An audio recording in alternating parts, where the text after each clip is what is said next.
ಮಾಜಿ ಶಾಸಕರಾಗಿರ್ತಕ್ಕಂಥ ಸುಬ್ಬಾರೆಡ್ಡಿಯವರು ಅಸಿಂಧು ಆಗಿರೋದ್ರಿಂದ ಸುಬ್ಬಾರೆಡ್ಡಿಯವರು ಕಾಂಗ್ರೆಸ್ ಪಕ್ಷದವರು ಮೊನ್ನೆ ಪ್ರೆಸ್ ಮೀಟ್ ಮಾಡಿ ಮಾತಾಡ್ತಾರೆ. ಸುಬ್ಬಾರೆಡ್ಡಿಯವರು ಅಸಿಂಧು ಮಾಡಿರೋದು ಸರಿ ಇಲ್ಲ ಅಂತ.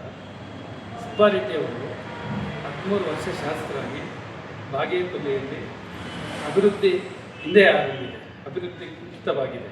ಅದರಿಂದ ಮತ್ತೆ ಇನ್ನೊಂದು ಸುಬ್ಬಾರೆಡ್ಡಿಯವರು ಅವರ ಆಸ್ತಿಗಳು ಮುಚ್ಚಿಕ್ಕೆ ಎಲ್ಲ ವಿದೇಶಗಳಲ್ಲೆಲ್ಲ ಪ್ರಾಪರ್ಟಿಗಳು ಮಾಡಿ ಬಾಗೇಪಲ್ಲಿಯಲ್ಲಿ ಸಾವಿರಾರು ಎಕರೆ ಜಮೀನುಗಳು ಮಾಡಿ ಇವತ್ತು ಜನರಿಗೆ ತಪ್ಪು ದಾರಿಯಲ್ಲಿ ತೋರಿಸಿ ಜನರಿಗೆ ಮೋಸ ಮಾಡಿ, ಈಗ ಗೌರ್ಮೆಂಟ್ಗೂ ಮೋಸ ಮಾಡಿ GST ಕಟ್ಟದಿರ ಇದೆಲ್ಲ ಮಾಡಿದ್ದಕ್ಕೆ ಆಪೋಸಿಟ್ ವ್ಯಕ್ತಿ ಮುನಿರಾಜ್ ಅವರು BJP ಅಭ್ಯರ್ಥಿ ಆಗಿರ್ತಕ್ಕಂಥ ಮುನಿರಾಜ್ ಅವರು ಕೇಸ್ ಹಾಕಿದಾಗ ಕೋರ್ಟಲ್ಲಿ ಅಸಿಂಧು ಆಯಿತು.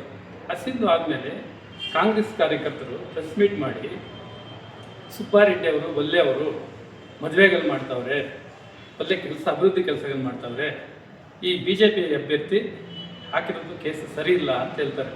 ಸುಬ್ಬಾರೆಡ್ಡಿ ಅವರು ಏನು ಅಭಿವೃದ್ಧಿ ಮಾಡಿದ್ದಾರೆ? ಬಾಗೇಪಲ್ಲಿಗೆ 13 ವರ್ಷದಿಂದ ಒಂದು ಸೈಟ್ ಕೊಟ್ಟಿಲ್ಲ, ಒಂದು ಒಳ್ಳೆ ಡ್ಯಾಮ್ ಮಾಡೋಕ್ಕೆ ಅವ್ರ ಕೈಯಲ್ಲಿ ಇರ್ತಾ ಇಲ್ಲ. ಮತ್ತು ಸುಬ್ಬಾರೆಡ್ಡಿ ಅವರು ಒಳ್ಳೆಯವರು ಅಂತಾರೆ. ಸುಬ್ಬಾರೆಡ್ಡಿ ಅವರಿಗೆ ಅಧಿಕಾರ ದಾಹ ಇಲ್ಲ ಅಂತ ಇನ್ನೊಬ್ಬರು ಹೇಳ್ತಾರೆ. ಸುಬ್ಬಾರೆಡ್ಡಿ ಅವರಿಗೆ ಅಧಿಕಾರ ದಾಹ ಇಲ್ಲ ಅಂತಾಗ DCC ಬ್ಯಾಂಕ್ ಬೇರೆ ಕಾರ್ಯಕರ್ತರಿಗೆ ಯಾರಾದರೂ ಕೊಡ್ಬೋದಾಗಿತ್ತಲ್ಲ, ಅದಕ್ಕೆ ಸುಬ್ಬಾರೆಡ್ಡಿ ಅವರು ಇದು ಮಾಡಬೇಕು. ಅದರಿಂದ ಸುಬ್ಬಾರೆಡ್ಡಿ ಅವರಿಗೆ ಅಧಿಕಾರ ದಾಹ ಜಾಸ್ತಿ ಇದೆ. ಮತ್ತು ಇವಾಗ 1200 ಎಕರೆ ಜಮೀನು ಮಾಡೋರು ಬಾಗೇಪಲ್ಲಿ, ಇಲ್ಲ ಬಿನಾಮಿ ಹೆಸರಲ್ಲಿ ಅವ್ರ ಹೆಸರಲ್ಲಿ ಇಲ್ಲ 1200 ಎಕರೆ ಜಮೀನು ಮಾಡೋರು. ಇದಕ್ಕೆ ಮುಂಚೆ ಫಸ್ಟ್ ಬಾಗೇಪಲ್ಲಿ ನಾರಾಯಣ ರೆಡ್ಡಿ ಅವರು ಆಗಿದ್ದರು MLA, ಮತ್ತು ರೇಣುಕಾ ರಾಜೇಂದ್ರ ಅವರಾಗಿದ್ದರು, ಮುನಿರಾಜ್ ಅವರಾಗಿದ್ದರು, ಅಫ್ಸಾಮ್ ರೆಡ್ಡಿ ಅವರಾಗಿದ್ದರು, GV ಶ್ರೀರಾಮ್ ರೆಡ್ಡಿ ಅವರಾಗಿದ್ದರು, ಸಂಪಂಗಿ ಅವರಾಗಿದ್ದರು. ಯಾರೂ ಈ ಥರ ಆಸ್ತಿಗಳು ಮಾಡಿಲ್ಲ. ಬೆಸ್ಟ್ ಶಾಸಕ ಅಂದರೆ ಇವತ್ತು ಸುಬ್ಬಾರೆಡ್ಡಿ. ಬಾಗೇಪಲ್ಲಿ ತಾಲೂಕಲ್ಲಿ ಬೆಸ್ಟ್ ಶಾಸಕ ಅಂದರೆ ಸುಬ್ಬಾರೆಡ್ಡಿ. ಇನ್ನೊಂದೇನೆಂದರೆ ಮದುವೆಗಳು ಮಾಡ್ತಾರೆ. ಬೆಂಗಳೂರಲ್ಲಿ ಮಾರ್ತಲ್ಲಿ, ಕುಂದಲಲ್ಲಿ, ಚಿನ್ನಪ್ಪನಲ್ಲಿ, ಕಾಡ್ಬಿಸ್ನಲ್ಲಿ ಮತ್ತು ಮುನೇಕೋಲಲ್ಲಿ ಅಲ್ಲಿ ನಾವು ಒಂದು 10-15 ಹಳ್ಳಿಗಳಲ್ಲಿ ಸೆಕೆಂಡ್ಸ್ ಎಣ್ಣೆ ಕುಡಿದು 600 ಜನ ಸತ್ತಿದ್ದಾರೆ. 600 ಜನ ಈಗ ಸೆಕೆಂಡ್ಸ್ ಈಗ ಬರ್ತಾ ಇಲ್ಲ, ಮೊದಲು ಸೆಕೆಂಡ್ಸ್ ಕುಡಿದು. ಅದರಿಂದ ಅವರ ದೇವರು ಎಲ್ಲಿದ್ದಾರೆ ಅಂತ, ಒಂದು ಇವ್ರು ಸತ್ತರೆ ನೀವು 10 ಮದುವೆ ಮಾಡಬೇಕು ಅಂತ, ಅದಕ್ಕೆ ಅವ್ರು ಮದುವೆಗಳು ಮಾಡಿದ್ದಾರೆ ಹೊತ್ತು ಅವರು ಸ್ವಾರ್ಥಕ್ಕೆ ಮಾಡಿದ್ದಾರೆ ಹೊತ್ತು ಇನ್ನೊಂದೇನಿಲ್ಲ. ಇನ್ನು ಎರಡನೇದು ಏನಪ್ಪ ಅಂದರೆ ಬಾಗೇಪಲ್ಲಿಯಲ್ಲಿ ಈಗ ಅಭಿವೃದ್ಧಿಯೂ ಇಲ್ಲ. ಇದು 13 ವರ್ಷ ಶಾಸಕರಾಗಿ ಇಲ್ಲಿ ಅಭಿವೃದ್ಧಿ ಭಾರಿ ಕುಂಠಿತವಾಗಿದೆ. ಮತ್ತು ಏನು ಅಭಿವೃದ್ಧಿ ಅಂದರೆ ಅವರು ಭ್ರಷ್ಟಾಚಾರ ಹೆಂಗೆ ಮಾಡಬೇಕು, ಜಮೀನು ಏನು ಮಾಡಬೇಕು, ಅದು ಬಿಟ್ಟರೆ ಜನರಿಗೆ ಸಹಾಯ ಮಾಡಬೇಕು ಅನ್ನೋದು ಅವ್ರಿಗಿಲ್ಲ. GV ಶ್ರೀರಾಮ್ ರೆಡ್ಡಿ ಅವರಾಗ್ಬೋದು, ಸಂಪಂಗಿ ಅವರಾಗ್ಬೋದು, ಎಲ್ಲ ಅವರು ನಾನು ಅದು ಮುಂಚೆ ನಾನು ಮೊದಲು ಯಾರಂತೂ ನಾನು ನೋಡಿರಲಿಲ್ಲ ಅಭಿವೃದ್ಧಿ ಹೆಂಗಿತ್ತು ಅಂತ. ಇವರು ಚೆನ್ನಾಗಿ ಮಾಡಿದ್ದಾರೆ ಅಭಿವೃದ್ಧಿ. ಇವರ ಅಭಿವೃದ್ಧಿ ಏನಂದರೆ ಬಾರ್ಗಳು ಚೆನ್ನಾಗಿ ಮಾಡಿದ್ದಾರೆ. ಮತ್ತು ಬಾಗೇಪಲ್ಲಿ ಏನಕ್ಕೆ ಫೇಮಸ್ ಅಪ್ಪ ಅಂದರೆ ಬಾರ್ ಫೇಮಸ್ಸು. ದಾವಣಗೆರೆ ಬೆಣ್ಣೆ ದೋಸೆ ಅಂತಾರೆ, ಚಿಂತಾಮಣಿ ಕಲ್ಲೆ ಬೀಜ ಅಂತಾರೆ, ಬಾಗೇಪಲ್ಲಿ ಅಂದರೆ ಬಾರ್ ಫೇಮಸ್ ಅಂತ. ನನಗೆ ಬೆಂಗಳೂರಲ್ಲೆಲ್ಲ ಏನಪ್ಪ ನೀವು ಬಾಗೇಪಲ್ಲಿಯಲ್ಲಿ ಫುಲ್ ಬಾರ್ಗಳು ಅಂತ ಹೇಳ್ತಾರೆ. ಇನ್ನೊಬ್ಬರು ನನ್ನ ತಾತಪ್ಪ ಸಿಕ್ಕಿದ್ದ, ಏನು ಕಾರಲ್ಲಿ ಬಂದು ಲಗ್ಮದ್ದೆಪಲ್ಲಿ ಕ್ರಾಸ್ ಎಲ್ಲ ಹಚ್ಚಿಸ್ಕೊಂಡು ಬಂದಿದ್ದೆ. ಬಾಗೇಪಲ್ಲಿ ಹೆಂಗಿದೆ ಅಭಿವೃದ್ಧಿ ಅಂತ ಕೇಳಿದ್ರೆ ಅವಾಗ ಸುಬ್ಬಾರೆಡ್ಡಿ ಶಾಸಕ.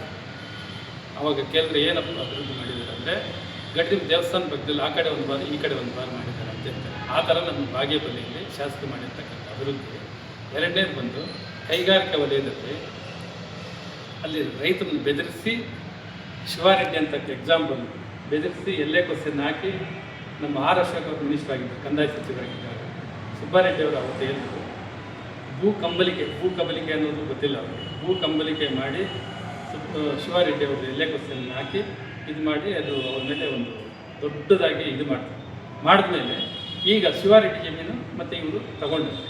ಅದು ಈಗ ಕೈಗಾರಿಕೆ ಕೊಟ್ಟಿದ್ದಾರೆ. 70 ಲಕ್ಷ 80 ಲಕ್ಷ ಫಿಕ್ಸ್ ಮಾಡಿದ್ರೆ ದುಡ್ಡು ರಿಲೀಸ್ ಆಗ್ತಾ ಇಲ್ಲ. ಯಾಕೆ ರಿಲೀಸ್ ಆಗ್ತಾ ಇಲ್ಲ ಅಂದರೆ ಇವತ್ತು ಫಸ್ಟ್ ಇವ್ರ ಜಾಗ ಎಲ್ಲ ದುಡ್ಡು ರಿಲೀಸ್ ಮಾಡಿಸ್ಕೊಂಡು ಮತ್ತೆ ರೈತರಿಗೆ ಕೊಡೋಣ ಸ್ಟೆಪ್ ಬೈ ಸ್ಟೆಪ್ ಅಂತ ಇದ್ದಾರೆ.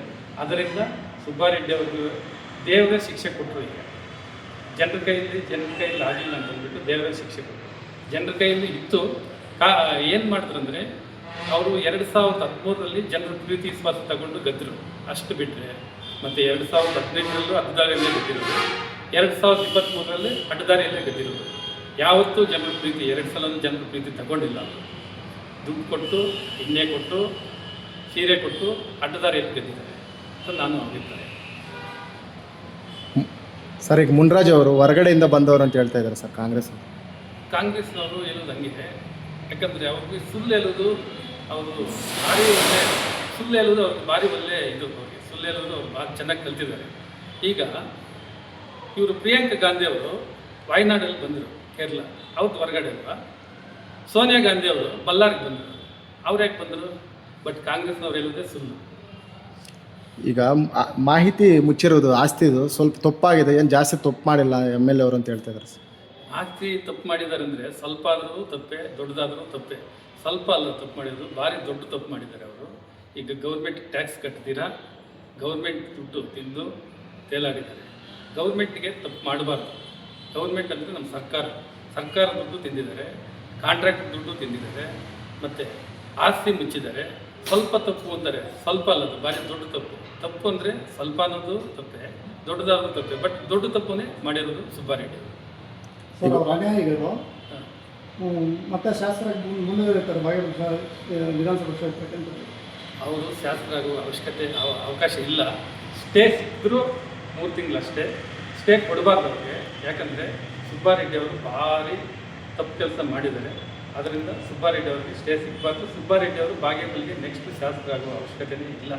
ಅವ್ರ ಮನೆಯವ್ರಿಗೂ ಕಾಂಗ್ರೆಸ್ ಪಕ್ಷಕ್ಕೆ ಏನಾದರೂ ಗೌರವ ಇದೆ ಅಂತಂದರೆ ಗೌರವ ಇಲ್ಲ. ಅವ್ರಿಗೆ ಏನಾದರೂ ಗೌರವ ತಗೊಂಡು ಅವ್ರ ಮನೆಯವ್ರಿಗೆ ಕೊಡ್ತೀರಾ, ಯಾರಿಗಾದ್ರೂ ಕಾರ್ಯಕರ್ತರು ಕೊಟ್ಟರೆ ಒಳ್ಳೇದಂತ ನನ್ನ ಅಭಿಪ್ರಾಯ. ಸರ್ ಅನ್ಯಾಯಿಗಳು ಇಲ್ಲ ನಮ್ಮ ಶಾಸಕ ಯಾವುದೋ ಆ ಥರ ಇದು ಏನು ಮಾಡಿಲ್ಲ ಅಂತ ಹೇಳ್ತಾರೆ. ಅದಕ್ಕೆ ಸುಬ್ಬಾರೆಡ್ಡಿ ಅವರು ಮಾಡಿರ್ತಕ್ಕಂಥ ಅನ್ಯಾಯ ಇಡೀ ನಮ್ಮ ಕರ್ನಾಟಕದಲ್ಲಿ 224 ಕ್ಷೇತ್ರದಲ್ಲಿ ಅಂಥ ಅನ್ಯಾಯ ಕೆಲಸಗಳು ಯಾರೂ ಮಾಡಿಲ್ಲ. ಈಗ ಉಪಚುನಾವಣೆ ಬಂದರೆ ನಿಮ್ಮ ಅಭಿಪ್ರಾಯ ಸರ್? ಉಪಚುನಾವಣೆ ಬಂದರೆ ಸುಮ್ಮನೆ ಗೌರ್ಮೆಂಟ್ ಖರ್ಚಾಗುತ್ತೆ. ಹಿಂದ್ಗಡೆ ಸೋತಿದ್ದರಲ್ಲ ಮುನಿರಾಜ್ ಅವರು 62,000 ಓಟ್ ತಗೊಂಡವ್ರೆ, ಅವ್ರಿಗೆ ಅನೌನ್ಸ್ ಮಾಡೋದು ಒಳ್ಳೆಯದು ಅಂತ ನನ್ನ ಅಭಿಪ್ರಾಯ. ಸರ್ ಹಸಿಂದು ಅರ್ಜಿ ಹಾಕಿದ್ರಲ್ಲ, ಹಸಿಂದು ಆದಮೇಲೆ ಮುನಿರಾಜ್ ಅವ್ರಿಗೆ ಕೊಡಬೇಕಾಗಿತ್ತು, ಆದರೆ ಕೋರ್ಟ್ ಅದಕ್ಕೆ ಅನುಮತಿ ಕೊಡಲಿಲ್ಲ. ಕೋರ್ಟ್ ವಿಚಾರ ಅಲ್ಲಿ ಅವ್ರು ಕೋರ್ಟ್ಗೆ ಹೋಗ್ತಾವ್ರೆ, ಅದು ಕೋರ್ಟ್ ಏನು ತೀರ್ಪು ಕೊಡುತ್ತೆ. ಬಟ್ ಸೆಕೆಂಡ್ ಪ್ಲೇಸ್ ಇರ್ತಕ್ಕಂಥವ್ರು ಕೊಟ್ಟರೆ ಒಳ್ಳೇದಂತ ನನ್ನ ಅಭಿಪ್ರಾಯ. ಚುನಾವಣೆ ನಡೆಯಬೇಕು ಅಂತ ಕೋರ್ಟ್ ಹೇಳುತ್ತೆ. ಚುನಾವಣೆ ಆ ಥರ ಇನ್ನು ಹೇಳಿದಾಗ ನಾವು ಏನು ಮಾಡೋಕ್ಕಾಗಲ್ಲ. ಚುನಾವಣೆ ಬರಲಿ, ಇಲ್ಲ ಅಂದರೆ ಸೆಕೆಂಡ್ ಪ್ಲೇಸಲ್ಲಿ ಇರ್ತಕ್ಕಂಥ ಮುನ್ರಾಜ್ ಅವ್ರು ಕೊಟ್ಟರೆ ಒಳ್ಳೆಯದು. 2 ವರ್ಷಕ್ಕೆ ಸುಮ್ಮನೆ ಗೌರ್ಮೆಂಟ್ಗೂ ಖರ್ಚು, ಈ ಜನರಿಗೆ ಮಿಸ್ಗೈಡ್ ಆಗುತ್ತೆ. ಇನ್ನು 2 ವರ್ಷಕ್ಕೆ ಯಾಕೆ ಎಲೆಕ್ಷನು? ಸೆಕೆಂಡ್ ಪ್ಲೇಸ್ ಇರ್ತಕ್ಕಂಥ ಮುನ್ರಾಜ್ ಅವ್ರು ಕೊಟ್ಟರೆ ಒಳ್ಳೆಯದಂತ ನನ್ನ ಅಭಿಪ್ರಾಯ. ಸುಬ್ಬಾರೆಡ್ಡಿ ಅವರು ವಿನಾಕಾರಣ ಕೇಸುಗಳು ಹಾಕಿಸ್ತಾರೆ ಆಪೋಸಿಟ್ ಅವ್ರ ಮೇಲೆ ಅಂತಿದೆ ಸರ್, ನಿಮ್ಮ ಅಭಿಪ್ರಾಯ? ಸುಬ್ಬಾರೆಡ್ಡಿ ಅವ್ರ ಮೇಲೆ ಯಾರಾದರೂ ಅವ್ರು ಸರಿ ಇಲ್ಲ ಅಂತ ಹೇಳಿದ್ರೆ ಅವ್ರು ಕೇಸ್ ಹಾಕ್ಸೋದು ಅದು 100% ಸತ್ಯ. ನನ್ನ ಮೇಲೂ ಒಂದು 3-4 ಕೇಸ್ ಹಾಕ್ಸಿದ್ದಾರೆ. ನೈಟು ಮನೆ ಹತ್ರ ಬಂದು 5 ಜನ ಪೊಲೀಸ್ ಬಂದು ಕರ್ಕೊಂಡು ಬಂದು ಇದು ಮಾಡೋ ಅವಶ್ಯಕತೆ ಇರಲಿಲ್ಲ ಅವ್ರಿಗೆ. ನಾನೇನು ಕಳ್ತನ ಮಾಡಿಲ್ಲ, 2 ತಲೆ ಅವುಗಳ ಬಿಸ್ನೆಸ್ ಮಾಡಿಲ್ಲ, ಅದೇನು ರೈಸ್ ಫೀಲಿಂಗ್ ಅಂತ ಅವರೆಲ್ಲ ಅವ್ರ ಫಾಲೋವರ್ಸ್ ಮಾಡ್ತಾವ್ರೆ. ಆ ಥರ ನಾನು ಮಾಡಿಲ್ಲ. ಬಟ್ ಆದರೂ ನನಗೆ ಯಾವ ಸುಬ್ಬಾರೆಡ್ಡಿ ಅವರು ಎಲೆಕ್ಷನ್ ಟೈಮಲ್ಲಿ ಇವ್ರು ಮಾಡಿದ್ದು ಸರಿ ಇಲ್ಲ ಅಂದಿದ್ದಕ್ಕೆ 1-2 ಕೇಸ್ ಹಾಕಿಸಿ ನೈಟ್ ಬಂದು ಅರೆಸ್ಟ್ ಮಾಡಿದ್ರು. ನಮ್ಮಂಥವ್ರು 1,000 ಜನಕ್ಕೆ ಮಾಡಿದ್ದಾರೆ. ನಮ್ಮಂಥವ್ರು ಹಾಕಿರ್ತಕ್ಕಂಥ ಚಾಪಕ್ಕೆ ಈಗ ಸುಬ್ಬಾರೆಡ್ಡಿ ಅವರು ಹಸಿದ್ದಾಗಿದ್ದಾರೆ. ಬಟ್ ಸುಬ್ಬಾರೆಡ್ಡಿ ಅವರು ರಾಜಕೀಯ ಡೌನ್ಫಾಲ್ ಆಯಿತು. ಈಗ ಉಪಚುನಾವಣೆ ಆದರೆ ಅವರೇ ಗೆಲ್ತಾರೆ ಅಂತಾರೆ ಸರ್? ಯಾವುದೇ ಚುನಾವಣೆಯಲ್ಲಿ ಸುಬ್ಬಾರೆಡ್ಡಿ ಅವರು ಗೆಲ್ಲೋಕ್ಕೆ ಅವಕಾಶನೇ ಇಲ್ಲ. ಸುಬ್ಬಾರೆಡ್ಡಿ ಅವರು 6 ವರ್ಷ ಎಲೆಕ್ಷನ್ ಗೆಲ್ಲೋರಿಗಿಲ್ಲ. ಬಟ್ ಅವ್ರ ಫ್ಯಾಮಿಲಿಯವ್ರಿಗೆ, ಕಾಂಗ್ರೆಸ್ನವ್ರಿಗೆ ಏನಾದರೂ ಮಾನ ಮರ್ಯಾದೆ ಇದ್ದರೆ ಅವ್ರ ಫ್ಯಾಮಿಲಿಯವ್ರಿಗೆ ಟಿಕೆಟ್ ಕೊಡ್ತಾರೆ. ಸರ್ ಮುಂದೆ ಎಲೆಕ್ಷನ್ ಆದರೆ NDA BJP ಎರಡೂ ಮಾಡಿ ಕ್ಯಾಂಡಿಡೇಟ್ ನಿಲ್ಲಿಸ್ತಾರೆ. ಹೌದು, JDS BJP ಎರಡೂ ಒಂದಾಗಿ ನಮ್ಮ NDAಯಲ್ಲಿ 3-4 ಜನ ಇದ್ದಾರೆ. ಎಲ್ಲ ಒಟ್ಟಿಗೆ ಒಬ್ಬರಿಗೆ ನಾವೆಲ್ಲ ಸಪೋರ್ಟ್ ಮಾಡಿ ಯಾರಿಗೆ ಟಿಕೆಟ್ ಸಿಗಲಿ ನಾವೆಲ್ಲ ಒಬ್ಬರಿಗೆ ಸಪೋರ್ಟ್ ಮಾಡಿ ಕೆಲಸ